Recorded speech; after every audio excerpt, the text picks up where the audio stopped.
Welcome back to the Third Rail. This is John Teeter coming at you with the reason why I decided to vote for Trump and also some election coverage, which I guess we'll start with that.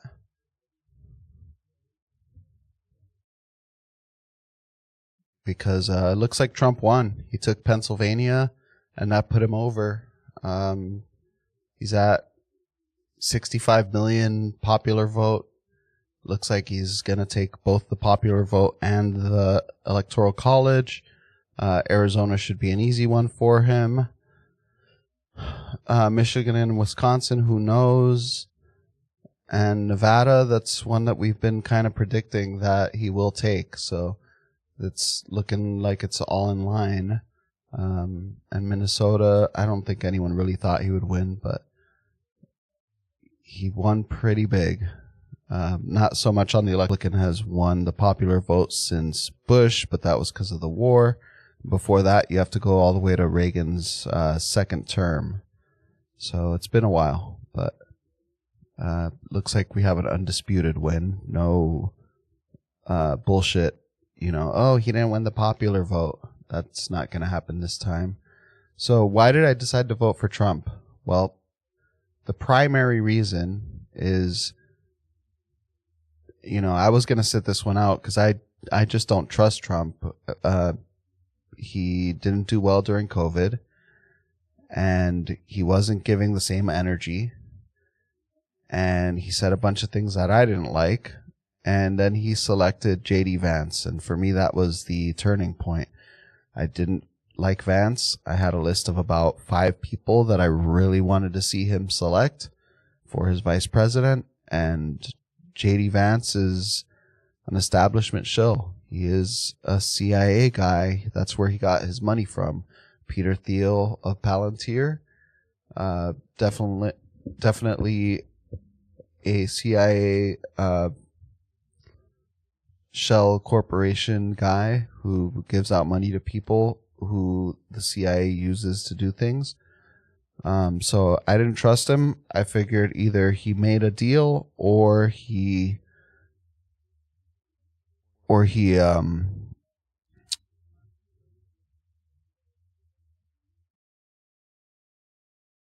I figured he made a deal with the deep state, or he's chosen to win. Why do I think he's chosen to win? Well, I don't think the Democrats wanted to win. If they wanted to win, they would have picked Big Mike as their candidate. But they threw in the most unpopular vice president in the history of vice presidents. And I think they did that because they know that, one, the economy's probably going to crash no matter who's in. So if they can get the populist movement out, then that's good for the establishment. If they can make it happen during a populist's presidency, then they can just blame it on the populists, blame it on the Republicans, and it'll be a while before another Republican wins. The other reason that I think they didn't want to win is because the Democrats know that they can't openly support a war for Israel because their base will not stand for it. And if they lose about 25% of their base, which I think is a low estimate, then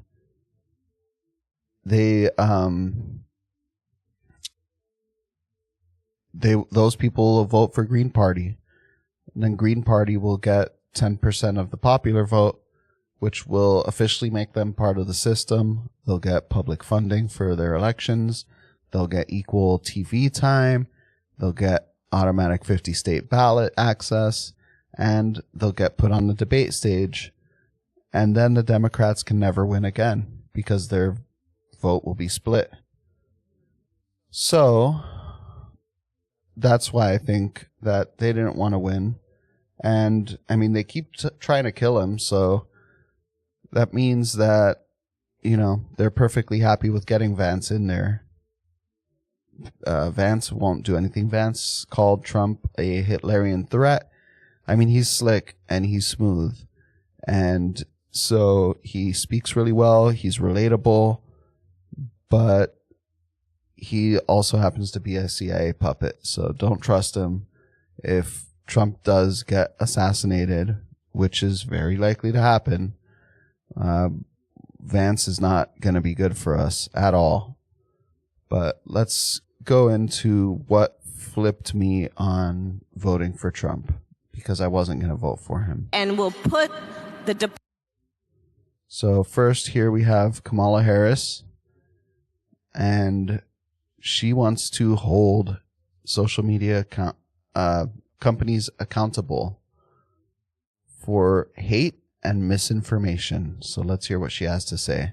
And we'll put the Department of Justice of the United States back in the business of justice. We will double the Civil Rights Division and direct law enforcement to counter this extremism. We will hold social media platforms accountable for the hate infiltrating their platforms, because they have a responsibility to help fight against this threat to our democracy. And if you profit off of hate, if you act as a megaphone for misinformation or cyber warfare, if you don't police your platforms, we are going to hold you accountable as a community. I believe. So she's outright saying that she wants to hold social media companies accountable for the speech that's done on their platform, which, you know, us right-wingers have kind of wanted some social media accountability for a while now, but not in that sense. We don't want some government agency telling social media what's acceptable and what's true and what's, you know, in the Overton window and what you're allowed to say and not say, as long as it's not quote unquote hate speech, which is not really a thing. And that's what they're trying to do. Basically what they did with Twitter and Facebook back before Elon got in. And they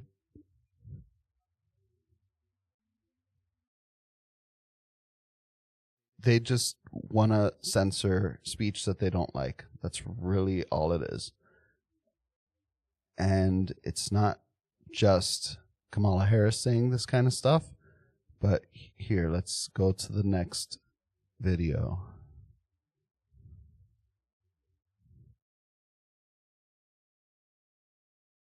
He has lost his privileges, and it should be taken down. And the bottom line is that you can't say that you have one rule for Facebook and you have a different rule for Twitter. The same rule has to apply, which is that there has to be a responsibility that is placed on these social media sites to understand their power. They are directly speaking to millions and millions of people without any level of oversight or regulation. And that has to stop. This Twitter... So there she is saying it again, that she wants to censor the social media that she doesn't like. And, you know, Democrats never realized this, but this will backfire on them if they ever got in. Because what will happen is that the next thing to happen will be that Republicans will get in. And while Republicans don't want to censor political speech, they might want to put in blasphemy laws, which is what we had in the early founding of the country. Free speech wasn't as free as it is now, in the sense that, you know, there were laws against all kinds of what you would call like anything against religion, really. And so you don't want someone controlling what people can say online. It doesn't matter if you agree with it or not, because the minute the other party gets in, they're going to use it against you. Now, me personally, I'm basically a free speech absolutist for the most part. You know, child harm, things like that, I'm not okay with. But as far as political speech, offensive speech, quote unquote racist speech, hate speech, I don't care. Let those people say what they want to say. The only counter to bad speech is more speech. But the Democrats want to eliminate speech altogether. And it's not just Kamala Harris. It's a sentiment growing across the entire Democrat Party. As we can see here. There's a lot of discussion now about how you curb those entities in order to guarantee that you're going to have, some accountability on facts, et cetera. But look, if people go to only one source and the source they go to is sick and, has an agenda and they're putting out disinformation, our First Amendment stands as a major block to the ability to be able to just, hammer it out of existence. So I'm pretty sure he wouldn't like me up here saying that they're trying to get rid of the First Amendment. And while Kamala Harris was saying that she wants to censor speech on the internet that's hateful or misleading, here's John Kerry, former Secretary of State during Obama's second term, outright saying the First Amendment is a hindrance. Let's hear where he goes with this next. What we need is to win the ground, win the right to govern by hopefully having, winning enough votes that you're free to be able to implement change. So he wants to be free to implement change. And the change he's talking about is getting rid of the First Amendment because that hinders his governance. He can't govern as long as the First Amendment is there protecting your right to speak out against him. So that's not good. And it's not just the First Amendment that they're after, which the First Amendment is the most important. That's why it's first, right? But the way we defend the First Amendment when a government goes tyrannical is with the Second Amendment. Let's hear what Kamala has to say about the Second Amendment. I believe the right to be safe is a civil right. No, it's not a civil right. You don't have a right to be safe or to feel safe. You have a right to protect yourself, which is what the Second Amendment is all about. It's about protecting yourself from both a tyrannical government or from your fellow citizen or foreign invader who comes to do you harm, or your family or your property.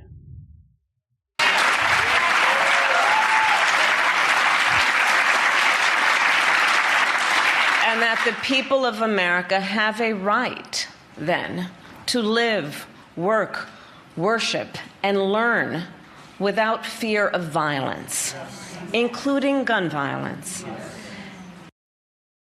And who uses gun violence? Who uses guns in a violent manner to commit injury upon normal citizens? It's not your everyday gun person. It's not the NRA. In fact, no NRA member has ever committed a shooting. It is the criminals. So the criminals are never going to turn over their guns because they're criminals. They're going to keep on buying guns illegally, even if you make them illegal. The only people you affect with this kind of legislation is the law-abiding citizen who doesn't want legal issues. Won't be me. I'll lose all my guns on a boating trip. But they want to take your guns. They outright admit it. Here we go. She's talking about reinstating the assault weapons ban, by the way, which I guarantee if you ask her to define what an assault weapon is, she couldn't. That's because it's a made-up term. And yet, our nation is experiencing an epidemic of gun violence. Yeah. I'm telling a bunch of leaders who know. Today, 1 in 5 Americans has a family member that was killed by gun violence. Gun violence is now the #1 cause of the death of children in America. Not car accidents, not cancer, gun violence. The #1 cause of death for the children of America. And this is the result of many, many issues, including mass shootings and school shootings that are too frequently occurring in our nation. And it is, of course, the result of everyday gun violence, which occurs in cities and neighborhoods and towns across our nation. And we know that the prevalence of this violence causes trauma that is far too often undiagnosed and untreated. Yes.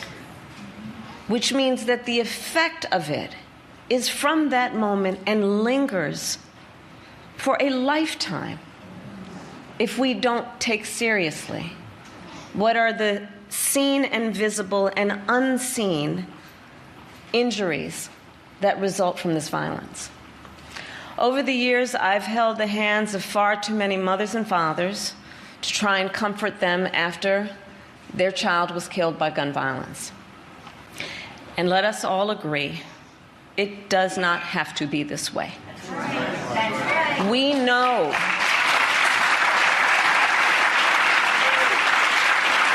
we have in our possession, we know how to stop these tragedies. And it is a false choice to suggest you are either in favor of the Second Amendment or you want to take everyone's guns away.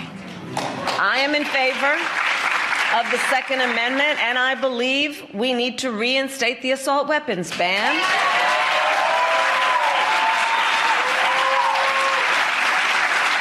And pass universal background checks, safe storage laws, and red flag laws.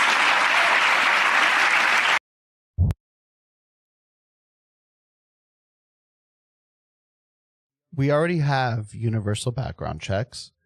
You cannot go and buy a gun and get it right off the shelf. That is a left-wing propagandic lie. That just doesn't happen. You can't get a gun like that. You need to go through, I believe it's CISA? No, NICS. The NICS FBI background check. Anytime you want to buy a gun, you have to go through this background check. There's a waiting period, and then eventually you get your gun. It is not something that you can just go get, which, if you ask me, is unconstitutional anyway. Now, you can buy a gun off of someone off the street legally in many states, but that person is supposed to do their due diligence, and if you are someone who couldn't pass the background check and you get in trouble for doing something illegal with your gun, then that person gets in trouble as well. But if you're going to go buy a gun at the store, you go through the background check. The reason that you can sell a gun or give away a gun to someone who you know and you know isn't a criminal is, for instance, say you have a gun and your child or your cousin needs a gun because there are bears or there's a risk of intrusion, riots, you need to protect yourself, and they have to get a background check even though you know that they don't need a background check, that their background is clear. That's so that you can give a gun to a friend or relative when they need one and don't have one. But they're trying to take that away. They want to keep saying assault weapons ban, which they don't know what an assault weapon is because it's a made-up term that just means scary looking gun. And then they go and say semi-automatic rifles, semi-automatic weapons. Well, semi-automatic weapons, if they were to ban semi-automatic weapons like they keep saying they want to, that would literally ban every gun that isn't a pump action rifle. It would ban all handguns except for maybe revolvers. I don't know if they would fall under semi-automatic. I think they would actually fall under semi-automatic, so they might not even be legal. And it would just basically be single shot shotguns, pump action shotguns, and single shot hunting rifles. And contrary to what the left wants you to believe, the Second Amendment is not for hunting. As I already stated, it's for protecting yourself, protecting your loved ones, protecting your property, and protecting against an out-of-control tyrannical government, which any government who would want to disarm their populace is exactly that, an out-of-control tyrannical government. Now, she also said red flag laws and safe storage laws. Now, this is the same woman that when she was Attorney General in San Francisco, she experimented with this kind of thing. Let's watch another video of her from back then. Senator, I'm curious though, because not one candidate who has very similar plans to what you have when it comes to guns never really seems to talk about the process of perhaps banning certain guns. Does it involve law enforcement essentially going to people's houses looking for specific banned guns? Does it involve perhaps creating a database of people who are legal gun owners? I mean, what kind of process are we talking about here? Well, first of all, as a point of distinction, I believe I'm the only one who has said that she will take executive action. So mine is not just a plan with some plan for legislation. I'm actually prepared to take executive action to put in place rules that improve this situation. I also have, as part of my background and experience, working on this issue when I was Attorney General. And we put resources into allowing law enforcement to actually knock on the doors of people who were on two lists. A list where they had been found by a court to be a danger to themselves and others, and were on a list where they were precluded and prohibited from owning a gun because of a conviction that prohibited that ownership. And those lists were combined, and then we sent law enforcement out to take those guns. Because, listen, we have to deal with this on all levels. But we have to do this with a sense of urgency, and we have to act. Enough with the talk. And again, I really have to stress, lawful gun ownership, that is one thing. We're talking about something else. And we have to stop conflating and blending all these issues, because they are separate and they are different. And the bottom line is this: our children should not be in fear of going to a community festival or going to school or going with their parents shopping on a Saturday afternoon and in fear that there's going to be some mass shooters shooting up the place. And let's talk about assault weapons for a moment. Assault weapons are weapons of war. Be clear about this. Assault weapons are designed to kill a lot of people quickly. There is no reason that they should exist on the streets of a civil society. The only reason that anyone would ever want to disarm you in a quote-unquote civil society is that they want to do you harm. They want to take your ability to defend yourself away from you. That's the only reason. Any other thing that they try to tell you is a lie. Now, red flag laws and safe storage laws. She proposed that the cops should be able to just come to your house and ensure that you're storing your gun safely. Well, I'll tell you what, I'm not going to pull it out here, but I got it sitting right on my desk because you never know when you're going to need it. Never know. And you shouldn't have to worry about that. If it's in your home, if something bad happens, I mean, if you have a child, you definitely shouldn't just have a gun out, but that's your responsibility as a gun owner, is to ensure that no one is going to harm themselves with it. But I live in a house with just adults. No one's going to just go pick up a gun and just shoot someone for no damn reason. The only reason that anyone would do that is if someone tried to invade my home. In which case, I don't care what they came for. They deserve what's coming to them. And it's not going to be a pretty sight. Now, red flag laws.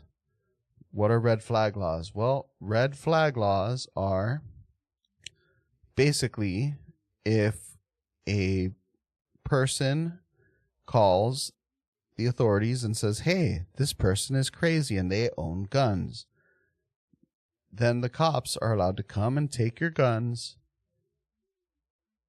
with no reason other than what that person said, be it true or not, and then you have to wait on a court date in order to go and get your guns back, hopefully. But there are issues with that. So they're probably going to send you to a shrink to make sure that you're not crazy. But here's the problem with that. Most psychiatry and psychology people in that field are left-wing lunatics who don't believe in the ability to arm yourself. So their incentive is to get the guns off the street because they're scared of them. Now, here's another thing. There is a mental disorder that they made up just for this type of situation. It's called paranoid personality disorder. Now, if we look here, paranoid personality disorder is distinguished by a pervasive pattern of distrust, suspicion of others, leading to impairments in psychosocial functioning. This pattern of behavior typically begins in early adulthood and may increase the risk for depressive and anxiety disorder. Some people with PPD may later develop schizophrenia. Now, the problem with that is that if we go back,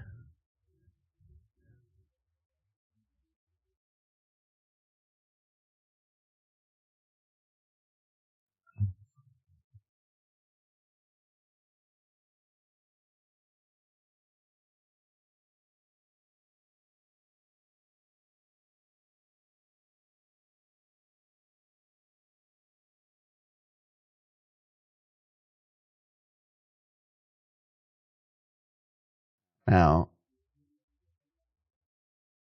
it's a strong distrust of others. I'm going to try and find it here. I had pulled it up the last time I tried to do this live stream, but my audio was all screwed up, so I had to hide that. And let's see if I can find it. But basically, anyone who has a strong distrust for the government or authority can be considered to have paranoid personality disorder.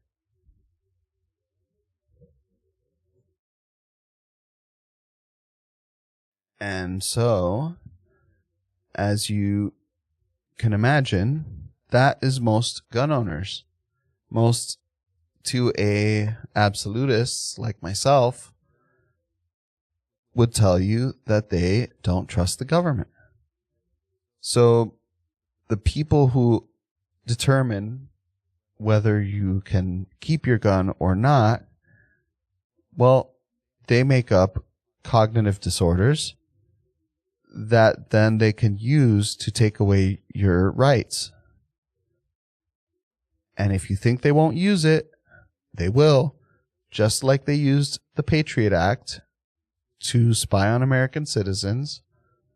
They will use this red flag law, which sounds like, okay, you know, if I have a neighbor who's crazy, maybe I shouldn't want them to have guns. But it's going to get used and abused by people who want revenge. What if you have an ex-girlfriend and she tells you, hey, I'm leaving. I don't like you. And then she calls the police, says you're crazy or abusive. Whether you are or not, you're getting your guns taken. And good luck fighting that, because she's going to tell the psychiatrist any and everything, made up or not, and ensure that your guns get taken. Not only that, but again, assault weapons. What's an assault weapon? They can't even tell you. They just want to ban all the guns. That's why they go from saying assault weapon. Assault weapon is a weapon of war. The AR-15 is a weapon of war. The AR-15 is not a weapon of war. The M16 is a weapon of war. The AR-15 is a single shot semi-automatic weapon, which means you pull the trigger once, it shoots once. You can't shoot 1,000 rounds out of it in seconds like the left wing wants you to believe. You can actually do a lot more damage with a handgun and a large capacity drum at close range than you can with a quote unquote assault rifle. Because in close quarters, like at the, what was the famous one? The Pulse nightclub shooting. That guy had an AR-15. And I got into a lot of arguments back then because it's not an effective weapon for the type of attack he carried out. It was actually kind of a stupid weapon to carry out with. A couple pistols with large capacity magazines would have been much better. He could have done a lot more damage. But he did it with an AR-15, and then the AR-15 gets demonized. And now, I mean, how many times is it going to get demonized? Because it's never not been demonized. But yeah, it's kind of silly to demonize an AR-15, which only shoots one round at a time. Now, we should have access to fully automatic weapons. I don't care that they look scary and that they are scary. But the reason that we're supposed to have that is because we're supposed to have weapons to fight off all terrors, foreign and domestic. I'm not advocating for violence against the government, but I'm not going to be one of these people online that tells you government never needs to be fought against. If you honestly believe that, you should take a look around the world. Governments get fought against all the time. We've had it way too good for way too long in this country. And little by little, our rights are getting taken away. And it's only a matter of time before they cross a line where we're going to have to say, enough is enough. I don't know when that is. I can't tell you what is enough. But I can tell you that if they come to try and take my guns, I'm not going to let it happen. I would rather go out shooting than have my gun taken away, have my freedoms taken away. Now, let's see, what else? So, we had some big news here. This is old news already, but Rogan finally actually endorsed Trump. I think pretty much everyone kind of figured he was going to endorse Trump, but he was very hesitant. He doesn't really like to get involved in politics. In the past, he's supported Bernie Sanders, Tulsi Gabbard, RFK, that dumb libertarian who had his moment where he couldn't name Aleppo. He didn't know what Aleppo was. And he typically only endorses people that he knows can't win. And Elon and RFK, Vivek, they all kind of, and well, JD Vance too, funny enough, even though I don't like him. But they all convinced him that, hey, if these people are all getting behind Trump, then he's probably not that bad, and maybe I should endorse him, because if Kamala gets in, it's kind of over. That said, I don't think it's necessarily not over if Trump doesn't get in. We still have a lot of craziness happening with the economy, and I mean, I know Trump waved the magic wand last time, but I just think we're a little too far for it to happen. Now, if Trump actually does the things he says he's going to do, like, I mean, he's basically a libertarian's wet dream right now. He's talking about doing away with the federal income tax. That's an idea he's floating. That's an actual idea he's floating, and getting us back to a tariff-based economy. That's what Ron Paul, if you're a Ron Paul guy like I am, that's what Ron Paul was saying we had to do. Get back to the basics, get back to what we used to be. Corporate taxes are too high. That's why companies go and get cheap slave labor in other countries, because on top of the wages they have, the higher wages that they have to pay here, they also have to pay their part of the income tax. Because when a company hires you, it's not just you're paying tax on your labor, they're also paying tax on your labor. Then they go overseas. But if you do away with the income tax, that lowers the company's expenses as well. And then you tariff them. So if they go overseas to build their products and then have to ship it back at a higher price, pay the fine basically, that makes it better for them to just do it here. He also wants to make car interest payments on American cars tax deductible, which is huge. You, at the end of your loan, you're paying an extra anywhere from 25% to 150% on a car loan. 150 is probably a little high, but you get what I'm saying. You're paying a whole lot of money on a car loan anytime you get a new car on interest, and it's basically a giant tax that you don't get any benefit from, other than, hey, I didn't have the money, so I needed the money to get the car. But if you buy an American car, he's going to make it so that it's tax deductible. So you're going to lower your effective income, and that's pretty sweet, because that will mean you're paying less in taxes. That's if he doesn't do away with the income tax. If he does away with the income tax, then I don't know where that idea is going to go, because we wouldn't have an income tax. So that'll be an interesting thing. I don't know. I don't think he can get most of this stuff done. I think the establishment will basically tell him to screw off like they did the last time. So I don't think that just because Trump wins that we're going to get all these great things. But he tried to deliver the things he promised the last time, and you know, he was blocked. The first half of his term, he had the majorities he needed, and the Republican establishment didn't go along with his plans. Now it looks like he's going to have the majorities he needs in both the Senate and the House. So let's see what happens. I don't know if it's going to do anything. It just depends how many true establishment people are in there versus how many true anti-establishment people are in there. That's really what's going to determine whether or not he can get things done.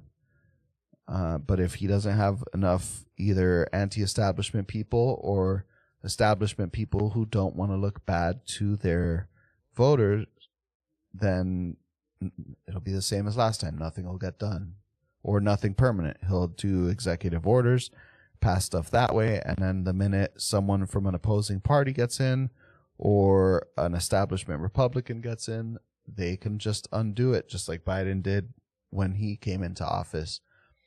Another thing that he says he wants to do, and this one I think he can actually get done, is no taxes on tips. That's pretty huge. A lot of people work tip jobs, waiter, waitress, bartender, gig work. A lot of people do. And that would be a big benefit if they don't have to pay taxes on their tips. In some industries that can be double, triple, even quadruple what you make on hourly. Especially if you're like a bartender in a popular place, you can end up earning a lot of tips, way more than what you earn on salary, because most tip jobs don't pay a very good salary. And so if you don't have to pay taxes on that, that's huge. And that helps, effectively the lowest financial echelon of society. So that's something that's a big boon to anyone who's in the lower class, which is most of us these days. Another thing he wants to do is he wants to eliminate the tax on Social Security income. Why are people paying taxes on their retirement income that they already paid taxes on? None of that makes sense. None of it. So that would be great if he got rid of that, because it's kind of ridiculous that there's still tax on that. You already paid the tax on it. Anytime you buy something, you're going to pay tax on what you buy. And then on top of it, you got to pay tax as you pull out your monthly payment. That's insane. They tax you from the moment you start working until the moment you die. And he wants to get rid of that one. That would be great if he could do that. All in all, I think, it looks like he won. Let's see, check for updates.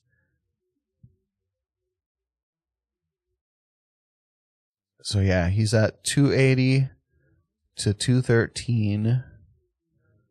It looks like some states are still not called.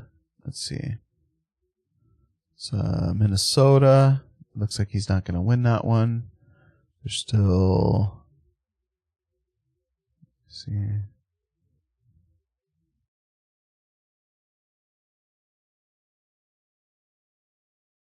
Doesn't say. Typically it'll say how much is left to calculate, or what votes haven't come in yet, but let's see, maybe.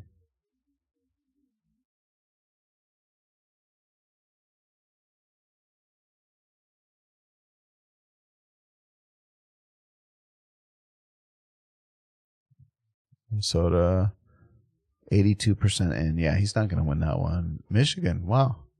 Looks like he might win that one. Pretty soundly, too. Nevada, looks like he's going to win that. And Arizona, that's still up in the air, but, he definitely could win it. But, yeah, it looks like he already won, which is great. Let's take a look and see about the other races. The Senate and the House. So on the Senate, the Republicans so far have a very slim majority. They are at 51 seats right now. They gained 2, and it looks like they could gain some more.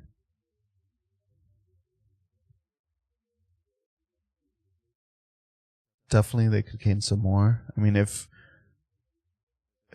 they called Wisconsin for Trump, so most likely he's going to win that seat.